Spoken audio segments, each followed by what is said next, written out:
Konflik yang terjadi antara Thailand dan Kamboja menjadi sorotan sejumlah negara termasuk Indonesia. Pemerintah Indonesia meyakini jika konflik kedua negara di Asia Tenggara ini dapat diselesaikan secara damai.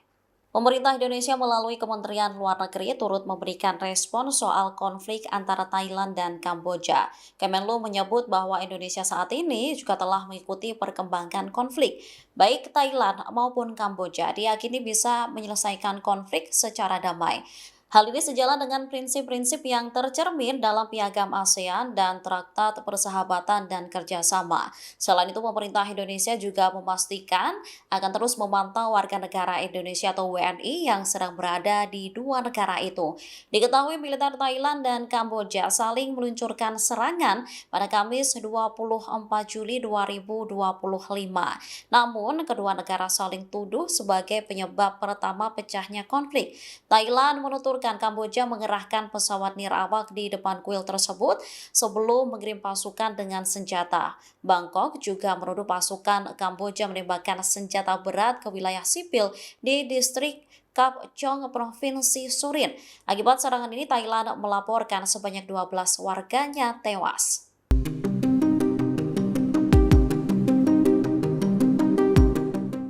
Warga sipil turut menjadi korban tewas maupun luka dalam bentrokan yang terjadi antara militer Kamboja dan Thailand. Kamboja mengutuk tindakan Thailand yang dinilai berlebihan dalam meluncurkan serangan. Kementerian Kesehatan Masyarakat Thailand mengungkap jumlah korban tewas maupun luka di kalangan penduduknya. Menurut laporan, seorang tentara Thailand dan 13 warga sipil termasuk anak-anak tewas, sementara 14 tentara dan 30 warga sipil lainnya terluka. Menteri Kesehatan Masyarakat Somsak Tepsutin mengecam tindakan Kamboja.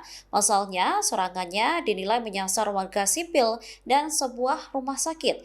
Ia lantas mendesak pemerintah Kamboja untuk segera menghentikan kejahatan perangnya. Sementara di Kamboja, penduduk desa pindah dari rumah mereka di dekat perbatasan ke sekitar 30 km lebih dalam di Provinsi Odar Mencey. Banyak yang melakukan perjalanan bersama seluruh keluarga dan sebagian besar harta benda mereka diangkut dengan traktor rakitan. Disebutkan ada lebih dari 4.000 orang telah mengungsi. Sementara ada 4 warga sipil yang dilaporkan terluka. Ini adalah laporan pertama mengenai korban dari pihak Kamboja.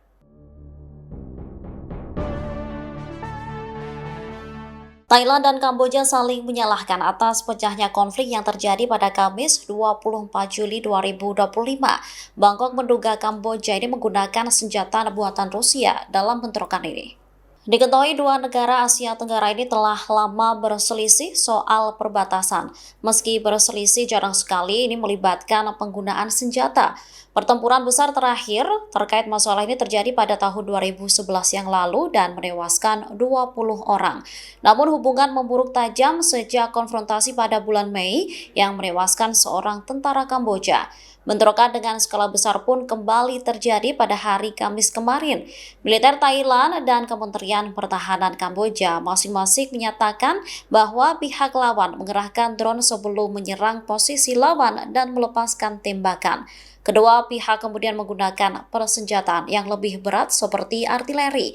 Tak hanya itu, Bangkok juga mengusir duta besar Kamboja sebagai protes atas ledakan ranjau yang melukai tentaranya. Pihak berwenang Thailand menduga ranjau-ranjau tersebut baru saja dipasang di sepanjang jalur yang telah disepakati kedua belah pihak sebagai jalur aman. Mereka mengatakan ranjau-ranjau tersebut buatan Rusia dan bukan jenis yang digunakan oleh militer Thailand. Namun, Kamboja membantah tuduhan Thailand. Mereka mengklaim banyak ranjau dan persenjataan lainnya yang belum meledak merupakan warisan perang dan kerusuhan abad ke-20. Download Tribun X sekarang, menghadirkan lokal menjadi Indonesia.